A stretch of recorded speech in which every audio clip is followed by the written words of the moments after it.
नमस्कार। तो बच्चा लोग, आज मैं जो बता रहा हूँ आपको इस वीडियो में, वह आपको आगे बहुत काम आने वाला है। क्योंकि जब मैट्रिक का रिज़ल्ट आपको निकल जाएगा, उससे पहले ये जो 4 काम है वो आपको कर लेना चाहिए, ताकि भविष्य आपका उज्जवल हो। तो जैसा कि आप सभी जान रहे हैं कि मैट्रिक का रिज़ल्ट निकल ही जाएगा, तो आपको मैं बता दूं कि विद्यार्थियों को यह समय व्यर्थ नहीं करना चाहिए। यहाँ हम बता रहे हैं वो 4 काम जो उन्हें रिजल्ट के घोषणा से पहले कर लेना चाहिए। यह आपके भविष्य के लिए बहुत ही उज्जवल रहेगा।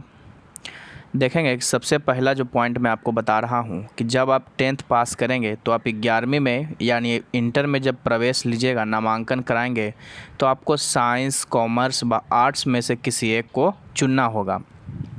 तो वो आपको सवाल आएगा कि क्या हम इन तीनों के अलावे भी तो अदर सब्जेक्ट या अदर कुछ कर सकते हैं। तो हाँ बाबू, आप कुछ भी कर सकते हैं, और भी कई सारे आपके पास ऑप्शन हैं।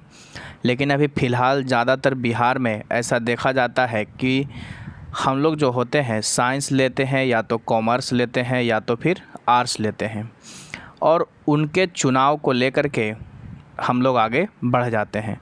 इसके अलावे भी कई सारे रास्ते हैं जिसके ऊपर मैं एक वीडियो बनाऊंगा, अगर आप लोग चाहेंगे तो इसके बारे में आपको बता दूं कि फैसले से पहले ज़रूरी है कि आप हर स्ट्रीम की पूरी जानकारी ले लीजिए।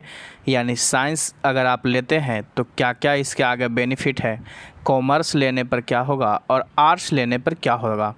जब आर्ट्स हो, विज्ञान हो या फिर कॉमर्स हो, हर स्ट्रीम में आगे क्या संभावनाएं हैं, आपकी रुचि के हिसाब से क्या वो स्ट्रीम आपके लिए बेहतर है। क्या आप साइंस में रुचि रखते हैं, क्या आप कॉमर्स में रुचि रखते हैं, क्या आप आर्ट्स में रुचि रखते हैं। अगर आप रुचि रख रहे हैं तो आप उस विषय को लीजिए। ये जानना बेहद ज़रूरी है, क्योंकि आम तौर पर देखा जाता है कि स्ट्रीम चयन में माता पिता का दबाव देखने को मिलता है। मम्मी पापा भी कई सारे बात बोलते हैं कि देखो, आपके आसपास या आपके परिवार में आपके भैया ने, आपके दीदी ने साइंस लिया है, आप भी साइंस ले लो, ये बन जाओगे, वो बन जाओगे, देखो वो कहाँ पहुंच गया। तो इस तरह की बातें आपको सुनने को मिलती है, और ज़्यादातर छात्र अपने अभिभावकों के दबाव में आकर स्ट्रीम का चयन तो कर लेते हैं, विषय तो चुन लेते हैं, लेकिन अपने इच्छा अनुसार स्ट्रीम न मिलने के कारण अपना बेस्ट नहीं दे पाते। इच्छा आपका कुछ और है, लेकिन आपको करना कुछ और पड़ रहा है। माता पिता को ये बात मानना है, ठीक ना, ऐसा नहीं है कि नहीं मानना है, लेकिन आप अपना रुचि के बारे में, अपना किस विषय में पढ़ना चाहते हैं, उसको आप वहाँ पर ज़रूर रखें। इसलिए ज़रूरी है कि किसी के दबाव में आकर कोई फैसला नहीं लीजिए। अपने दिमाग में पहले यह सेट कर लीजिए कि आपकी रुचि किस सब्जेक्ट में है, मैं आपको बार बार कह रहा हूँ, और भविष्य में क्या बनना चाहते हैं। उस हिसाब से आप आर्ट्स, कॉमर्स या साइंस को चुन सकते हैं। और यह भी बता दूं आपको कि निर्णय लेने के दौरान आपको कुछ बातों को ध्यान रखना चाहिए। यह बातें क्या है? पहला, कि आपको रुचि को पहले प्राथमिकता देना होगा कि आपको कौन से विषय में रुचि है। दूसरा, जुनून, आपका जब विषय चयन आप कर लिए तो उसको आपको पूरा जुनून के साथ पढ़ना होगा, समझना होगा और एक बेहतर प्रयास करना होगा, तभी जा कर के आप उसमें सफल हो पाएंगे। यदि आप ऐसा नहीं करते हैं तो आपके लिए फिर दिक्कत हो जाती है। तीसरा आपके लिए है बाबू कि अपनी शक्तियों और कमजोरियों का विश्लेषण करें। आप अपने अंदर झांकिए और समझिए कि कौन सा विषय मुझे ज़्यादा पसंद है, क्या क्या मेरी उसमें कमजोरियां हैं, और कौन से विषय में क्या क्या हमारी शक्तियां हैं, उनका विश्लेषण आपको करना चाहिए। सही कैरियर विकल्प की पहचान करें, और आगे जा कर के कौन सा कैरियर आपको बनाना है उसका ज़रूर पहचान करें, ताकि आपको बाद में दिक्कत न करना पड़े। जैसा कि आप लोग सभी देखते होंगे अपने आसपास, अपने घरों में, कि कई सारे जो आपके बड़े भाई हैं, बड़े बहन हैं, वो गलत कभी कभी बोलते होंगे कि यह सब्जेक्ट हम ले लिए, अगर काश ये सब्जेक्ट ले तो साइंस ले लेते, मान लीजिए कि अगर कोई आर्ट्स लिए होंगे या कोई साइंस लिए होंगे तो सोचते होंगे ये सब्जेक्ट ले लेते तो मेरे लिए बेहतर था, वो सब्जेक्ट लेते तो बेहतर था। तो अभी आपको सोचने का मौका है, आप सोचिए। यदि आपको दिक्कत कहीं पर होती है तो आप दूसरों की मदद भी ले सकते हैं। अपने आसपास के किसी भी व्यक्ति, किसी भी बड़े बुजुर्ग व्यक्ति, अभिभावक से आप सहायता ले सकते हैं। यदि ज़्यादा कन्फ्यूजन हो तो कैरियर काउंसलर से आप बात करके स्ट्रीम को चुन सकते हैं। और लोगों की नहीं करें परवाह, लोग क्या बोलेंगे यह डिपेंड नहीं करता है, क्योंकि अगर आप ऐसा ही सोचते रहेंगे तो फिर आप अपना फ्यूचर क्या देखेंगे। और लास्ट बात मैं आपको बता दूं कि अपने वरिष्ठ जो आपसे बड़े हैं, आपके अभिभावक, माता पिता, बड़े भाई, बड़ी बहन, कोई भी मामा मामी, चाचा चाची, कोई भी हो, उनसे या शिक्षक के साथ चर्चा करें। जो आपके शिक्षक हैं, जहां आप पढ़ रहे हैं, उनसे आप एक बार अवश्य चर्चा इसके बारे में कर लीजिए कि हम आगे कौन सा विषय लें और मेरे लिए क्या सूटेबल होगा। इसके चर्चा आप ज़रूर करिए। दूसरी बात मैं आपको बता दूं कि रीचेकिंग के लिए रहिए तैयार। मैं ऐसा क्यों कह रहा हूं कि याद रखें और हिसाब लगाएं कि आपको किस विषय में कितने मार्क्स की उम्मीद है। कई बार ऐसा होता है कि मैं कितना भी बना के आता हूं और मेरा नंबर उम्मीद के मुताबिक नहीं आ पाता है। लेकिन यह भी डिपेंड करता है कि आपने क्या लिखा और वहाँ क्या देखा गया, किस प्रकार से जांच किया गया, वो भी डिपेंड करता है।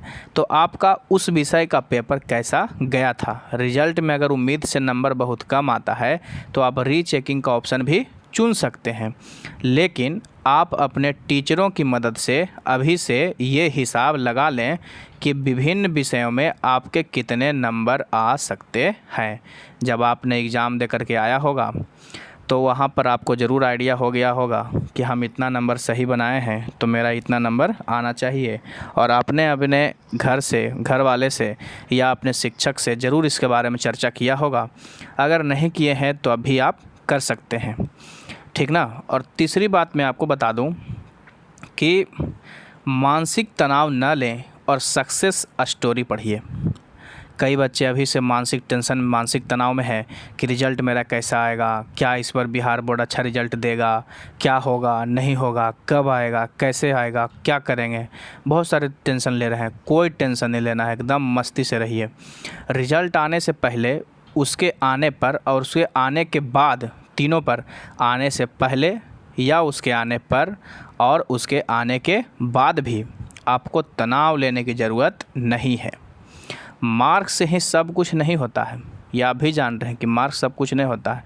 ठीक है, मार्क्स लाए आप, अच्छा लाए, आपको जाना पहचाना कि हाँ मेरे दोस्त ने अच्छा नंबर लाया, ये जाना वो जाना, सब कुछ जान लिए। देश और दुनिया में एक से एक सफल लोग की कहानियाँ हैं, उनको आप पढ़िए, उनके संघर्ष की गाथाएँ जानिए। आपको पता लग जाएगा कि मार्क्स कतई आपके करियर का फैसला नहीं कर सकते। आप अभी 10th का एग्ज़ाम दे चुके हैं, अब आपका रिज़ल्ट आ रहा है, तो इसके आगे भी आपको कई सारे अभी पढ़ाई पढ़ना है, इंटर करना है, ग्रेजुएशन करना है, और भी कई सारी चीज़ करना है। तो सिर्फ 10th से ही कुछ नहीं होगा, इसके आगे भी हम आपको मार्गदर्शित करेंगे। आप खुद भी संघर्ष करिए, उसको पढ़िए, समझिए। और टॉपर होना और औसत अंक आना या फेल होने जैसी बातें इस बात की गारंटी नहीं देता है कि आप भविष्य में कितना कामयाब होंगे, ठीक ना। आप टॉपर हैं या फिर एवरेज व्यक्ति हैं, यह कोई गारंटी नहीं है कि आप भविष्य में कैसा होंगे, या फिर आप कितने पैसे कमाएंगे, यह भी आपको अंक कभी नहीं बताता। कि यदि आप 90% नंबर ला दिए तो यह यहाँ लिखा हुआ नहीं है कि आप भविष्य में 90,000 और 90 लाख रुपए महीना कमाएंगे, ऐसा कोई ज़रूरी नहीं है। कितना पैसा कमाएंगे यह अभी 10th का जो अंक है वह डिपेंड नहीं करेगा, ठीक ना, ये ध्यान रखिए। इसलिए 10th जो है एकमात्र सीढ़ी है, आप अब धीरे धीरे धीरे धीरे ऊपर इसके चढ़ते जाएंगे, अपने शिक्षा की ओर, अपने लक्ष्य की ओर, अपने उद्देश्य की ओर बढ़ेंगे। और चौथा जो ऑप्शन मैं आपको बता रहा हूँ, जो कि अभी के लिए है खास करके, जाने SMS से रिजल्ट। ये क्या है?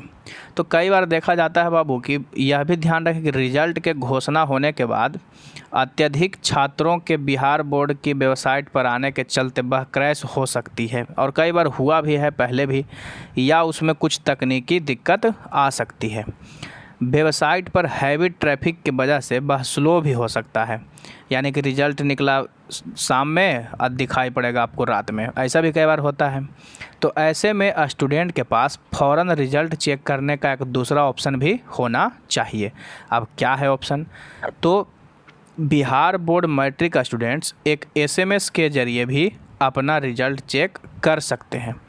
कई सारे सोशल साइट्स हैं, उन पर आप जा कर के, है ना, आपको भी दिखाई पड़ा होगा कि इस प्रकार से डब्बा बना हुआ है, नाम, रोल कोड, रोल नंबर, है ना, रजिस्ट्रेशन नंबर, और भी कई सारे ऑप्शन आपसे मांगते हैं। जब आपको वो सब दे दीजिएगा तब आपको मैसेज के द्वारा रिज़ल्ट आपको प्रोवाइड कराया दिया जाएगा, उसको देख करके आप संतुष्ट हो जाएंगे, ठीक ना। तो ध्यान रखिए बाबू, आत्मविश्वास बनाए रखिए, एकदम रिज़ल्ट से पहले ये सभी काम कर लीजिए, सोच लीजिए, और रिज़ल्ट के बाद भी इसको ध्यान में रखना है। यह बात आप गांठ बांध लीजिए। अगर आपको यह वीडियो अच्छा लगा हो तो लाइक कर दीजिए और दोस्तों के बीच अपने शेयर कर दीजिए। धन्यवाद।